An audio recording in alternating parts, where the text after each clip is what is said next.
Greetings, ladies and gentlemen of Taruna Nusantara Senior High School. Allow me to introduce myself. My name is Metamichelle in this meeting. I'm from class 10-6 and I'm originally from Medan, North Sumatra. Here I'm standing to deliver my speech on the motion, this House believes that the appropriate course of action in tackling drug addiction is punishment. I'll be delivering my points for government side first and then for opposition. Alright, are my judges ready? Okay, I'll start. Someone is called a drug addict if they had been consuming drugs routinely for a long time until they reach a point of substance dependence. Here I stand that the best action to tackle drug addiction is by giving the subjects related a suitable punishment to give a deterrent effect. First, they must be imprisoned in order to be isolated from the public. There are lots of addicts who are broke and they don't have any more money to buy more drugs. And so they would do anything to fulfill their addiction. Yes, we're talking about criminal actions including drug trafficking, vehicle theft, robbery, and so many more. These actions are fueled by the bravery of the drug addicts, in which they tend to feel this soaring feeling of bravery as a side effect of the disease they're suffering. Drug addictions are also vulnerable to become slaves by drug dealers, or someone else powerful enough to fulfill their needs, if they can do what he asked them to.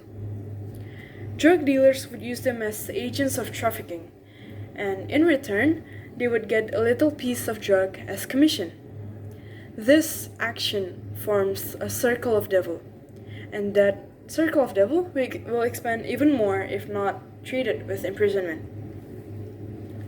Next, in order to prevent others who are thinking of joining this circle of devil, we need to be strict in giving them the punishment that they deserve.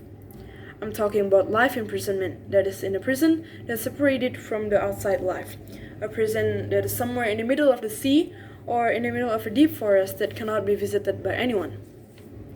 Citing from Kompas.id, in Indonesia, there is a prison just like I mentioned, called the Nusa Kambangan Narcotics Prison.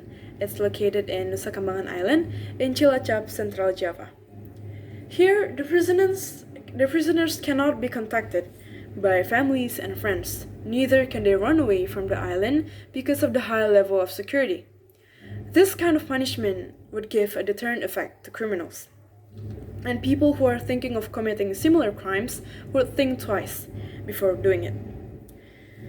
Taking one case of Freddy Budiman, a well-known drug addict and dealer who had been moving from jail to jail. Since 2009, he was sentenced with 3 years in jail after caught owning 500 grams of sabu-sabu. Then another 18 years for owning a total of about 800 grams of drugs. While still in jail, he was caught red-handed for running a drug business even behind the cells. And not only in his cell, but he also recruited prisoners or inmates from other jails to help him run the business. At last, he was sentenced to death by West Jakarta District Court on 15th of July of 2013 for owning 1.4 million pills of ecstasy pills smuggled from China. 2016, 29th of July, he was finally executed in Nusa Kambangan prison.